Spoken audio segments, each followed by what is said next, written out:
ધર્મ શર્માયો, હવસખોર પોલીસના સકંજામાં આવ્યો, માસૂમ બાળકી ઉપર 2 વર્ષ સુધી ગુજાર્યો અત્યાચાર। ધોરાજી પોલીસે નરાધમને શીખવાડ્યો પાઠ। જુઓ આ નરાધમની કરતૂતનો સ્પેશિયલ રિપોર્ટ।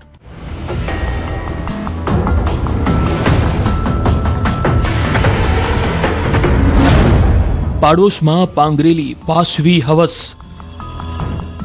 રાજકોટનું ધોરાજી જે દરગાહની પવિત્રતા માટે જાણીતું છે, ત્યાં જ એક નરાધમે માનવતા અને પાડોશી ધર્મને જીવતો સળગાવી દીધો છે।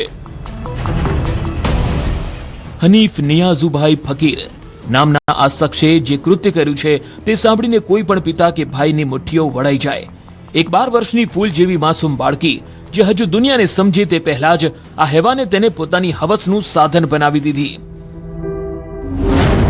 2 વર્ષ સુધી માસૂમ પર મોતનો ડર।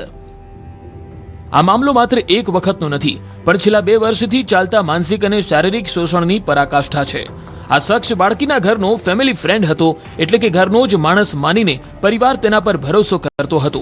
પણ આ ભરોસાની આડમાં હનીફ ફકીર બાળકીને મોતની ધમકી આપતો હતો। જો કોઈને કહીશ તો તને મારી નાખીશ, આ એક વાક્યે માસૂમ બાળકીના હોઠ સીવી દીધા હતા અને આરોપી બેખૌફ બનીને માસૂમિયતને પીખતો રહ્યો। પણ એટલે આજુબાજુ ઘરનાને કોઈને પેલા ડાઉટ નહોતો જતો, એટલે અવારનવાર એમના ઘરે આવી અને બાળકીને ધમકાવી અને પછી એમ કે કોઈને કહીશ તો હું તને મારી નાખીશ, એવા બધા એમને ધમકાવી અને એની સાથે સંબંધ રાખતો હતો। અને સંબંધનો સમયગાળો આશરે 2 વર્ષ જેટલો અત્યારે જણાવે છે ફરિયાદ।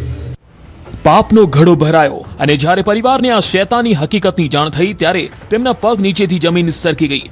પણ પરિવારે હિંમત હારવાને બદલે હવસખોરને પાઠ ભણાવવાનું નક્કી કર્યું। ધોરાજી પોલીસ સ્ટેશનમાં ફરિયાદ નોંધાતા જ રાજકોટ ગ્રામ્ય એસપી વિજયસિંહ ગુર્જરના માર્ગદર્શન હેઠળ પોલીસ એક્શનમાં આવી। ગણતરીના કલાકોમાં જ ટેકનિકલ સોર્સની મદદથી આ પાડોશી રૂપી ભેદુને દબોચી લેવામાં આવ્યો। એક કિશોરી અને એની બાજુમાં રહેતો એક હનીફ ફકીર કે જે આ કિશોરીને અવારનવાર લલચાવી ફોસલાવી અને ધમકાવી અને એની સાથે સંબંધ રાખતો હતો। અને 2 વર્ષ જેવો સમયગાળો થતા પરિવારને ખબર પડતા એમણે આ અંગે રજૂઆત કરતા એ અંગે કાયદેસર ગુનો દાખલ કરી અને આરોપીને ધોરણસર અટક કરવામાં આવે છે।